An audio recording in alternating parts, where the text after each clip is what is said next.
טוב, בעזרת השם, אנחנו בשיעור של הפרשה, בעזרת השם, פרשת בו, עם הזוהר הקדוש, וזה גם יש לנו פה מאמר שקשור גם כן לעניין של שובבים, תיקון הברית, וגם פסח. אנחנו כבר מתחילים, החג הבא זה פסח, זה כבר מתקרב. אתמול היה פסח, הרב. אתמול היה פסח, ומחר גם כן יהיה פסח. תראה מה זה מהיר, אבל תראה לך. ברוך השם, ברוך השם. בכל אופן, לא, תודה. בכל אופן, מה שיהיה לעילוי נשמת מי? סבינה בת זוהרה, בעזרת זוהרה, השם, שיהיה לישועה, מה? רחל בת שרה, ג'וליה רות בת רוזה, יורם בן רינה, סוליקה בת רחל, ולהבדיל בין החיים והמתים. זה לעילוי נשמת? אליהו בן יוכבד, ויעקב בן מרקדה. יעקב בן מרקדה, וחי בן מעיין, רחמים בן רחל, בעזרת השם. ולהבדיל בין החיים והמתים, להצלחת נועה מנוחלי הבת להרע עדי ואור בת שמחה. על מה אתה מדבר? שמי סוף סוף נפטר? לא, עכשיו זה הצלחה. יוד לו תנלורי בן שרה, כל משפחתו, שמואל בן רבקה, רבקה בת אסתר, והצלחה אזוק, ברק ואסתר עדיקה. טוב. איך? שיר בת שמחה, בעזרת השם. שיהיה ברכה והצלחה לכולם, לכל עם ישראל. טוב. אז יש לנו בפרשה פסוק על הפסח, נכון? ויאמר השם למשה ואהרון, זאת חוקת הפסח. אז מה זה העניין של הפסח לפי הזוהר? אני לא יודע כמה יהיה לנו זמן ללמוד לפני פסח על פסח, אז עכשיו זה אם תצליחו לזכור את מה שאנחנו לומדים עכשיו בפסח, יהיה בעזרת השם, יהיה מזה, אני חושב, תוספת של קדושה ועלייה בפסח בעזרת השם. אז אומר פה, פיקוד עדה למשחת פסח בין הארבעים בי"ד ניסן. כן, המצווה של קורבן פסח, אמן. המצווה של קורבן פסח זה בי"ד ניסן. דוכרן נדעו פסח דמצרים. כל פסח שאנחנו עושים זה זכר לקורבן פסח שהקרבנו במצרים. ודאי הוא חובת על כולה, כמה דעת אמר, ושפטו אותו כל קהל לדעת בני ישראל בין הארבעים. זה חובה שזה מוטל על כל אחד ואחד מישראל, שיהיה לו חלק בקורבן פסח, נכון? כמו שאנחנו אמרנו קודם, להבדיל, יש עניין של החובה כביכול של המדינה להיות חלק בזה, אז זה בין קודש לחול, בין טמא לטהור, אז גם כן יש לנו דברים שאנחנו חייבים להיות כחלק מהם בקדושה, נכון? עכשיו, הקורבן של הפסח, כתוב שבעשירי לחודש, כן, בעשר לחודש יקחו להם, זאת אומרת, מהיום העשירי של חודש ניסן, לוקחים את הקורבן פסח, ואז שוחטים אותו בי"ד בין הארבעים, נכון? אז מה זה העניין הזה של העשירי? אומר הזוהר דבר מעניין, בגין דעה כדין שרת סיירה להנהרה מ10 יומין ולעלה עד משתלים ב15. זאת אומרת, מהיום העשירי של החודש עד היום ה-15, אז שם זה העיקר של האור של הירח שהוא גודל. זאת אומרת, עד היום העשירי זה ירח קטן, לא כל כך רואים אותו. ואחרי הט"ו, אז זה הולך וקטן. אז הזמן שם רואים את הכוח של הירח זה בין העשירי ובין ה-15. כן? אז עכשיו אנחנו יודעים שהירח יש לזה קשר, זה משל לשכינה הקדושה. אמן. אמן. שזה כלל ישראל. דיברנו על זה, שכל הנשמות של כלל ישראל ביחד, כולם ביחד, זה השכינה הקדושה. זה קשור לירח. אז כמו שאנחנו רואים שהכוח של הירח זה בין העשירי ל-15, זה בכל חודש, לא רק בניסן. אז ככה יש גם משהו, משמעות כזאת של לעם ישראל, שיש הזמן הזה של בין העשירי ו-15, זה זמן שיש יותר כוח בשכינה, ככה נראה מהזוהר. עכשיו ממשיך הזוהר ואומר... רגע, ירח בימים האלה הוא קטן יותר. לא, בין העשירי ל-15 הוא כבר גדול, זה גדל, זה הולך וגדל. מהראש חודש הוא גדל, אבל אחרי הראש חודש אתה לא רואה כמעט ירח, זה ירח קטן. נכון. אחרי 10 ימים כבר אתה רואה, כבר חצי ירח מלא.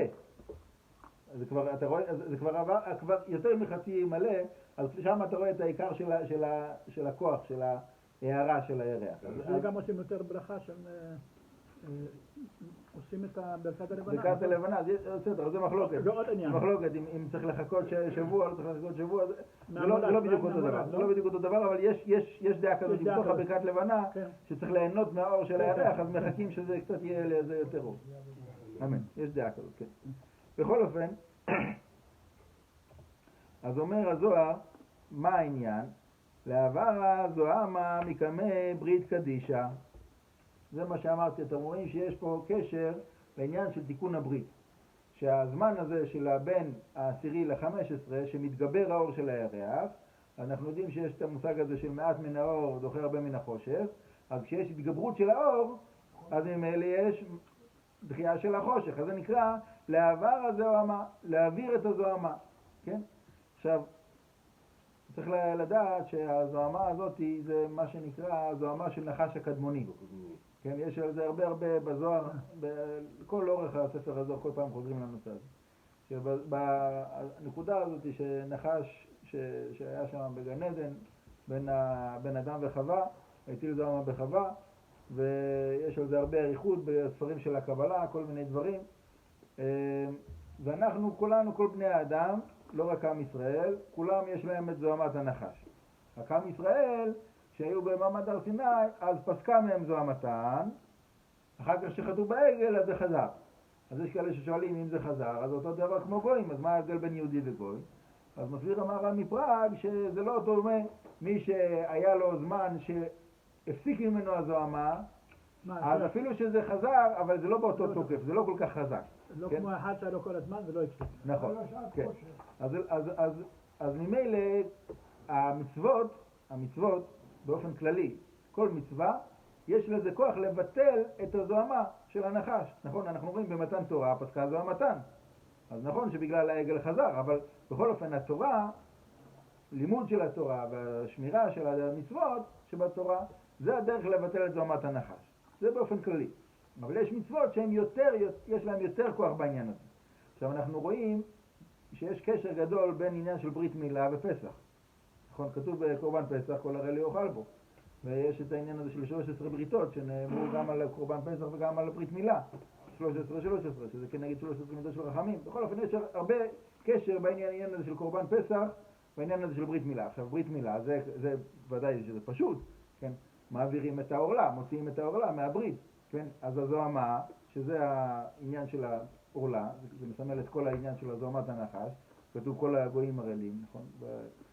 אז אתם רואים שיש פה קשר חזק מאוד בין העניין של הזה של ברית מילה, ששם זה מאוד ברור לנו, העניין של להעביר את הזוהמה מהברית, וגם פסח, מה פה הזוהר, שהקורבן פסח זה גם כן מעביר את הזוהמה מהברית. הנה בואו נראה.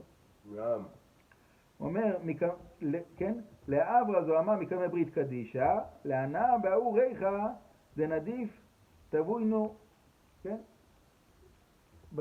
כשעם ישראל צולים את הקורבן פסח ונהנים מהריח שיוצא על האש, הריח הזה, זה מעביר את הזוהמה של הנחש. פלא, נכון?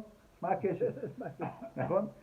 אז הנה, אתם רואים שהעניין הזה של ריח זה לא דבר שהוא סתם. לא דבר שהוא סתם. כתוב בגמרא במסכת ברכות שהחוש היחידי שהנשמה נהנית ממנו זה חוש הריח. כן? אז כמובן שיש לזה גם צד שלילי, כי אם בן אדם למשל מריח בסמים של עריות, כתוב שזה פוגם בנשמה. אם הוא מריח ריח רע, זה כתוב שזה פוגם בנשמה. כמו בסמים של מוצאי שבת. בסמים של מוצאי שבת מפתחים, נכון? בשבת גם כן יש לנו פה את הצדיק הזה שכל הזמן נותן לכולם להריח ברכות. זה דבר גדול, למה? יש לזה עניין שזה מעורר את הנשמה. עכשיו פה אנחנו מדברים על ריח של קורבן פסח, שזה מצווה. אז שאנחנו נהנים מהריח הזה של המצווה, אז זה גם הנשמה נהנית מזה, וזה מעביר את הזוהמה. עוד יותר מזה, גם אנחנו יודעים, אם נחבר את העניין הזה לקטורת, ששם זה ודאי, יש פה עניין של הנאה מהריח. קטורת אנחנו יודעים כמה כתוב על זה דברים גדולים. דברים גדולים מאוד על העניין הזה של הקטורת, שזה מבטל את היצר הרע וכו' וכו', כן? אתם רואים שיש פה איזשהו קשר שבן אדם שהוא משתמש בחוש הריח דווקא בשביל הנאה מדבר שזה מצווה, שמותר, יש לזה חשיבות גדולה, יש לזה עניין גדול. בכל אופן נמשיך קצת. אז הוא אומר, מאן דאית ברביל קדישה יאכל ב... כן? הרי לא יאכל בו בקורבן פסח. מי שיש לו ברית קודש הוא יכול לאכול. מי שלא, לא. מאן דלא אית בברית קדישה לא יאכל ב... לא יכול לאכול. אם הוא כן יאכל אז הוא ימות? אז הוא חייב כרת. חייב כרת. זו שאלה לגבי העניין של הכרת, מה המשמעות של כרת. יש כאלה שאומרים שבן אדם שהוא מת בחצי אמר, זה העונש בעולם הזה של הכרת. יש עונש בעולם הזה, יש עונש בעולם הזה. כתוב כרת היא כרת. זה כמו תאונת דרכים. תאונת דרכים זה אפשרות אחת, זה יכול להיות כל מיני דרכים, זה כבר עניין אחר. בכל אופן, אנחנו בעזרת השם מקווים שאנחנו זוכים לתיקון הברית, ואנחנו יהיה לנו זכות לאכול קורבן פסח בעזרת השם כבר השנה. מה? זה רק צמחון וגם... הכל טוב, בטח, כולם קדושים, כולם צדיקים בטח. דהי מבני ברית, אי ולתברא תוקפא חילה אחא. אז אומר פה הזוהר, שמי יכול לשבור את הכוח של הסטרא אחרא? בעלי ברית.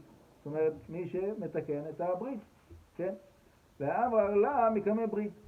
אז כמו שבן אדם, כמו שיש תינוק, שהם עושים לו ברית מילה, מוציאים את העורלה, שזה מעבירים את הזוהמה, כמו שאמרנו, אז ככה גם כן מי שבמשך החיים שלו, הוא עוסק בעניין הזה של התיקון של הברית, כל אחד לפי עניין שלו, כי דיברנו על זה בתחילת השעורים, יש כאלה שעושים תענית מאכילה, יש כאלה שעושים תענית דיבור, יש כאלה שלומדים יותר, יש כאלה שנותנים יותר צדקה, יש כאלה אני לא יודע מה, כל אחד מה שהוא מתגבר, עושה יותר חסדים, כל אחד מה שהוא יכול בשביל במטרה, בכוונה של להעביר את הזוהמה, כן?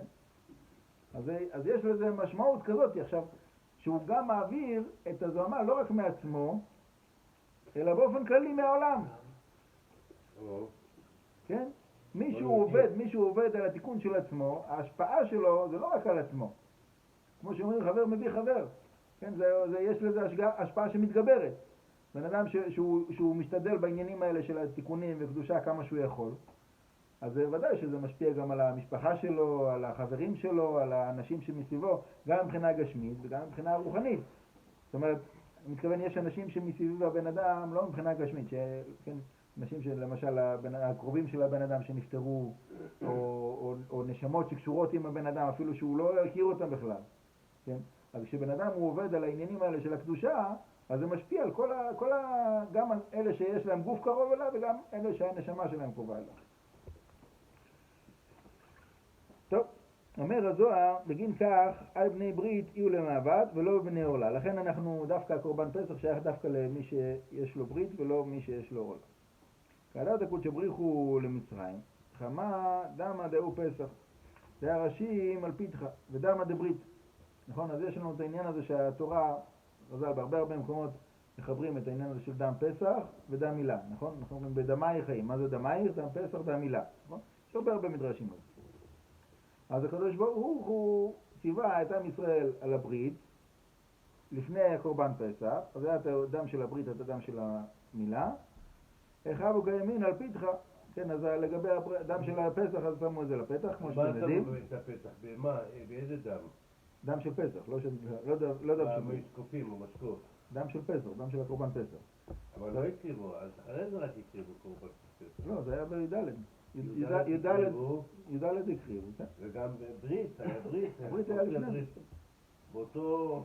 הברית היה לפני זה. בכל אופן, איך מרחו את הדם על המשקוף? אז כתוב פה שזה היה על ידי אגודת אזוב דווקא. עכשיו אזוב, מה שאנחנו קוראים זאטר, אנחנו יודעים שיש לו איזה כוח, עניין כזה של להרחיק את החיצונים. לא יודע אם אתם שמעתם בו, אולי, כן? יש לו איזה כמה מקורות בספרי קבלה, חידה גם כן כותב על זה, יש לו איזה כמה מקומות, שזה טוב שיהיה לבן אדם זאטר על השולחן, שיהיה אזוב, חוץ מעניין של מלח, שכתוב שתמיד טוב שיהיה על השולחן, גם אזוב. למה? זה זאטר. כן, זה מרחיק את החיצונים. זה גם מאוד בריא. גם מאוד בריא, כן. היום גם עושים מזה כל מיני כאלה דברים של קוסמטיקה וקרמים וכל מיני דברים כאלה, כי מצאו שיש לזה כל מיני תכונות כאלה של בריאות. אבל בכל אופן, איפה אנחנו רואים עוד פעם אגודת אזוב? בעניין של פרה אדומה, נכון? איך מזים את המים של הפרה האדומה, מי נידה? מזים את זה על ידי אגודת אזוב, נכון? אז אנחנו רואים שהאזוב הזה יש לו איזה כוח של לגרש את הטומאה, נכון? כוח של לטהר. כן? והעוקים יהיו מעמד רוחין בישין. אומר הזוהר, הזוב, הזעתה, יש לו כוח לסלק רוחות רעות.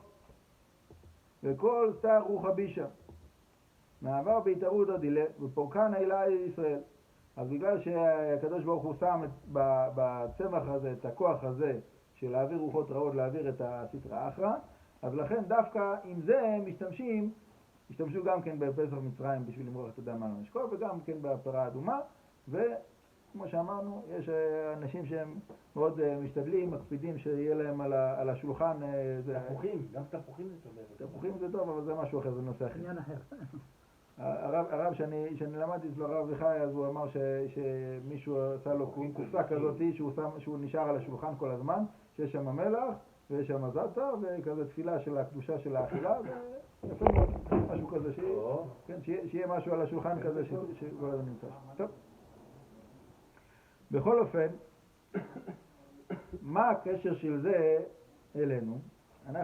זה היה פסח מצרים, זה כבר עבר, אין לנו עכשיו, כל פסח אנחנו לא מורחים דם מעל המשקוף, נכון? אין לנו את זה עכשיו.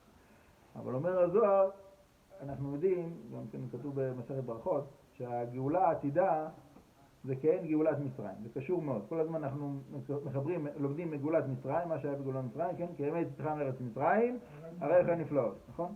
טוב, אומרים כל הזמן זה מחובר. אז הנה, בואו תראו עוד חיבור. אומר פה הזוהר, לזימנה דעתי, מה זה לזימנה דעתי? לעתיד לבוא, זאת אומרת, כן, הגאולה העתידה. ידיקו שבריחו ליצר הרע, ויחוס לקדוש ברוך הוא תופס את היצר הרע. אז פה כאן הדע כתיב ושחטו אותו כל קהל דעת ישראל. כמו ששחטו את הקורבן פסח בגאולת מצרים, בגאולה העתידה הקדוש ברוך הוא שוחט את היצר הרע בשם כל ישראל. לוכרנה דזימנה דעתי, דאו פה כאן אילה. כן, אז אתם רואים אנחנו בעצם, יש פה איזשהו עניין של חיבור מעניין בין הקורבן פסח ובין היצר הרע. כן? עכשיו, פה בתוך הזוהר הזה, לא רק בפרשה הזאת, בכמה מקומות אנחנו רואים שיש העניין הזה של הבכור של הצאן, בכור העבד והשפחה. כן. שזה אמרנו, שבוע שעבר דיברנו על זה, הזכרנו את זה, שזה מסמל את הסטרא אחרא. כן, כל המבנה של הטומאה, של הסטרא אחרא, אז הכתרים של הסטרא אחרא, זה נקרא הבכור של הצאן, בכור העבד, בכור השפחה. כן? אז זה בעצם העניין פה, כן? אנחנו בעצם שוחטים את הקורבן פסח ומסמלים בזה את מה שהקדוש ברוך הוא ישחט, את היצר הרע לעתיד לבוא. עכשיו, אם זה, אחרי שהבנו את הנקודה הזאת, אז מה זה אומר בגאולה העתידה, העניין של הדם, שבגאולת מצרים ערכנו על המזוזות ועל המשקוף. אומר הזוהר, על שתי המזוזות ועל המשקוף, באי רשימו דעת יוד. ובאי רשימו דעת יוד, לאח זה הרשימה דברית קדישה. זאת אומרת, יש אות יוד, שזה קשור לברית, כן? זה העניין של השתי המזוזות והמשקוף. למה? באי רשימה דעת קדישה יהיו לאח זה רשימה דברית קדישה, התבר עלה מקמה דמה דברית. רשים על כולה. ואת הדמה על דמה. טוב. זה קצת עניינים קצת אני אגיד את הדברים קצת ברמז והמבין יבין. כמו שיש חיבור של בעל ואישה, אז גם כן בקדושה יש גם כן עניין כזה. אז הפתח שעליו מורחים את הדם, זה דבר אחד, והיוד של הברית זה החלק השני, כן? אז העניין הזה של הזוהמה זה בעיקר נתפס על העניין הזה. כמו שאנחנו רואים היום בעולם שרוב הטומאה זה סביב העניין הזה, רוב האנשים שיש להם נפילות רוחניות זה סביב העניין הזה וכו' וכו', מבינים כבר? אז להעביר את הזוהמה זה גם כן קשור לעניינים האלה, כן? אז כשאנחנו עושים את הברית מילה ואת הדם של הפסח, שזה הולך על המשקוף, אז זה שני הצדדים של להעביר מהם את הטומאה. כן, זה מובן מה שאני אומר? טוב. אז אומר פה הזוהר, רש"י מלכולה עתה דמה על דמה, כדבר ההוא משחית, הווה חמא דמה, יזדקיף עם ביתה, כמה דעת אמר, או לא ייתן המשחית. אז אנחנו יודעים מה כתוב לגבי גאולת מצרים, שהיה מכת בכורות, והמשחית עבר, כן, עכשיו, סתם ככה, בדרך אגב, שייך לעניין, אנשים חושבים שיש מלאכי שלום, כן, ויש משחיתים, חבלה, והמלאכי חבלה זה שלילי, זה לא טוב, כן, זה רע, נכון, אבל יש לזה מטרה. הנה אנחנו רואים במצרים, מי עשה את הדין במצרים? המלאך המשחית. אז כשאנחנו עושים מה שאנחנו צריכים לעשות, כשאנחנו צדיקים, והמלאך המשחית הוא לא פוגע בנו, הוא פוגע ברשעים, אז זה דבר טוב. מה יכול להיות יותר טוב מזה? נכון? השם ילחם לכם ואתם תחרישון. מה זה השם ילחם לכם? יש להשם צבא שלם של מלאכים משחיתים שעושים דין ברשעים. אז כשעם ישראל הם במצב של קדושה, לא צריכים לו שום דבר. הקדוש ברוך הוא עושה את כל המלחמות. כל המלאכים האלה הם נלחמים בשביל עם ישראל. כתוב לגבי יחזקאל שהוא נכון, היה שם, לא יחזקאל, חזקיהו מלך יהודה, נכון? היה שם צבא שלם של מי זה היה? סנחריב? ארם. גם המלאכים שם עשו את העבודה, לא היה צריך לעשות שום דבר. זה דבר שצריך לדעת. אז מה יש לנו פה? עוד פעם, יש לנו את המלאך המשחית שהוא עובר על הפתחים. בגלל שיש שם את אדם שהעביר את הזוהמה, אז המלאך המשחית לא יכול להיכנס, נכון? ואז עם ישראל לא נפגעו, רק המצרים. אז מה אנחנו רואים פה? שכשאנחנו שומרים על הברית, ויש לנו את העניין הזה של הדם של הפסח, דם של הברית, דם של הפסח, שאמרנו שזה שני דברים שמחוברים. זאת אומרת, העברנו את הזוהמה, אז עכשיו זה מצב של נקי, טהור, קדוש, אז המלאך המשחית לא יכול להיכנס, כי אין שם אחיזה לסטרא אחרא. ברגע שאנחנו עשינו את העבודה, סייעתא דשמיא, אז הוא לא יכול להיכנס. אז ממילא המלאך המשחית עושה את העבודה שלו, זה שזה לפגוע ברשעים, ואנחנו נשארים בעזרת השם בלי שום פגע. אז זה דבר שאנחנו צריכים לדעת אותו ולקחת אותו לתשומת לב שלנו, שכמה שאנחנו מחזקים את העניין הזה של הקדושה והטהרה, אז ממילא זה מונע את כל הפגעים וכל האסונות וכל הדברים שחס ושלום שלא יהיה לאף אחד.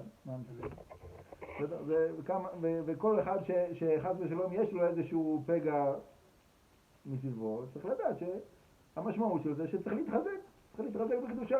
לתקן את עצמו. כן, להוסיף עוד, ללמוד או להוסיף עוד איזה מצווה, לעשות פעולות של קדושה, כן?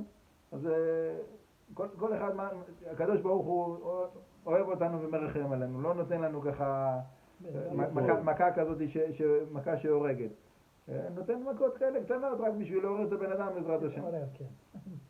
אז בעזרת השם שאנחנו נזכה להתעורר ולהתחזק בכל העניינים האלה של הקדושה והטהרה, בעזרת השם במיוחד בימים האלה של שאוהבים, ושהקדוש ברוך הוא ירחם עלינו ועל כל עם ישראל בכל מקום שהם, שיהיה בעזרת השם ישועות לכולם.